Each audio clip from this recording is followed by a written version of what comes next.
Mister Sivaram, ఎన్నో కేసులు గెలిచావు కానీ ఈ కేసు ఓడిపోయిన థ్రిల్ నువ్వెప్పుడు ఫీల్ అవ్వలేదు కదూ. చూసావా, ఛాలెంజ్ చేయకుండానే నీ క్లయింట్ని బోనులో పెట్టించాను. అలా రెచ్చిపోకండి ఎస్పీ గారు. నేను ఇటుకలు పేర్చి పైకొచ్చిన వాణ్ణి కాదు, ఇల్లు కూల్చి పైకొచ్చిన వాణ్ణి. ఇప్పుడు నేను వెళ్ళబోయే జైలు ఏనాడో మా ముత్తాత బ్రిటిష్ వారి కాలంలో కట్టించాడట.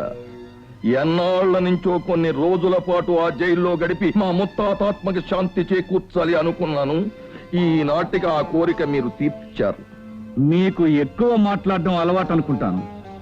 ఇంకా ఎక్కువ తప్పులు కూడా చేస్తే సరాసరి మీ ముత్తాతతో కలిసి భోజనం కూడా చెయ్యొచ్చు పై లోకంలో. అబ్బా గౌతమ గారు, మా వాడితో పెట్టుకుని లోపల ఓడిపోయాను, మీరు మాటలతో పెట్టుకుని బయట ఓడిపోయారు. ఇంకా అన్ని మనిషి వెనక్కండి, వ్యాన్ ఎక్కండి. నేను ఎక్కండి.